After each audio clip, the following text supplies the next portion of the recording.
আগে বুধবার এই মাদ্রাসা গোপালনগর মহিলা আলিম মাদ্রাসায় খায়রুল স্যার নামক একজন নীলফামারী থেকে অনেক দূর থেকে আসা শিক্ষক, উনি আমাদের এলাকায় এসেছেন আমাদের মেহমান। আমিও এটার সাবেক শিক্ষক, 17তম নিবন্ধনে আমিও নিয়োগ পাইছিলাম।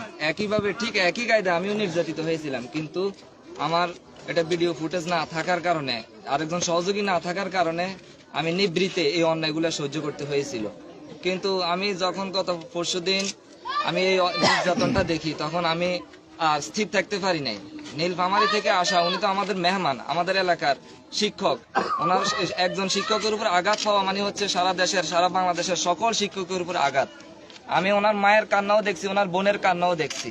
তো আপনারা কোনো টেনশন করতে হবে না। আমরা এলাকাবাসী, আমরা উত্তর এলাকার আপামর জনতা এবং শিক্ষক, এখানে ছাত্রছাত্রী সহ ছাত্রী, অভিভাবক সবাই আমরা এখানে এসেছি। আমরা এর তীব্র নিন্দা এবং প্রতিবাদ জানাচ্ছি।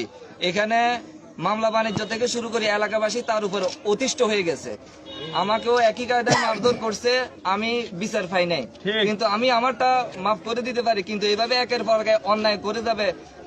ওইখানে গোপনে মাধ্যমিক শিক্ষা অফিসারের রুমে গিয়ে গোপনে তারা আবার পার পেয়ে যাবে, মুসলেখা দিয়ে আসবে। এই ধরনের অন্যায় তাকে আর করতে দেওয়া হবে না ইনশাআল্লাহ।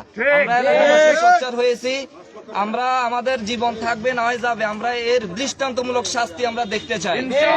উপজেলা মহোদয়ের, উপজেলা শিক্ষা অফিসার এবং মাধ্যমিক শিক্ষা অফিসার এবং উপজেলা নির্বাহী অফিসার মহোদয়ের আমরা কি ব্যবস্থা নিবেন আমরা এটা স্বচক্ষে দেখতে চাই। জনতার আদালতে আমরা এটা দেখবো ইনশাআল্লাহ। প্রয়োজনে আমরা শিক্ষা মন্ত্রণালয়ে যাব।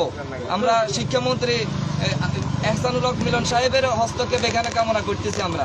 এরপরে এখানে একজন পিয়ন ছিল, আমি যখন চাকরি করি গত বছর, রবিউল হোসাইন নামক, এই দেখেন এটা ওনার কাগজে এমপিউ শিটে ওনার নাম আছে।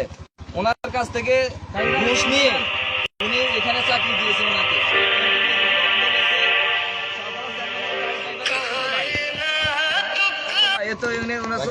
উনি এখানে আছেন, সুজন ভাই ছোট ভাই, ওনাকে গরিব মানুষ, ওনার পেটে লাথি দেওয়াটা এভাবে উচিত হয় নাই।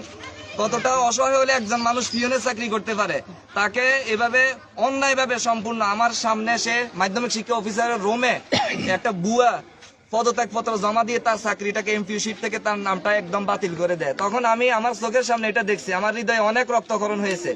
অর্থাৎ আমরা এই রবিউল হোসাইনের আবার পুনরায় তাকে চাকরিতে যোগদান করানো সহ যেভাবে তাকে অপসারণ করেছে, ঠিক সেভাবে তাকে আবার চাকরিতে আনতে হবে। না হয় আমাদের এই আন্দোলন, আমাদের এই কর্মসূচি অব্যাহত থাকবে ইনশাআল্লাহ। প্রয়োজনে আমরা এখানে লাগাতার অবস্থান কর্মসূচি পালন করব। আর এখানে এলাকাবাসী ওনার মামলায় এবং আরো বিভিন্ন ধরনের জালিয়াতি সাক্ষী এখানে অনেকে আছেন। এলাকাবাসী থেকে আপনারা স্টেটমেন্ট নিতে পারেন। এলাকাবাসী সবাই তার অত্যাচারে অতিষ্ঠ হয়ে গেছে, মানে জালিয়াতির যে চরম সীমা সে অতিক্রম করে ফেলেছে। আমি দেশবাসীর কাছে, এলাকাবাসীর কাছে, স্থানীয় যারা আছেন এখানে সরকারি কর্মচারী, কর্মকর্তা, উপজেলা নির্বাহী অফিসার, থানা সহ সবার কাছে আমি বিচার চাই। এই জুলুমের শেষ কোথায়, আমরা এই জুলুমের শেষ দেখতে চাই সবাই। আমি এই বলে আমার সংক্ষিপ্ত কথা এখানে শেষ করলাম। আসসালামু আলাইকুম রহমতুল্লাহ।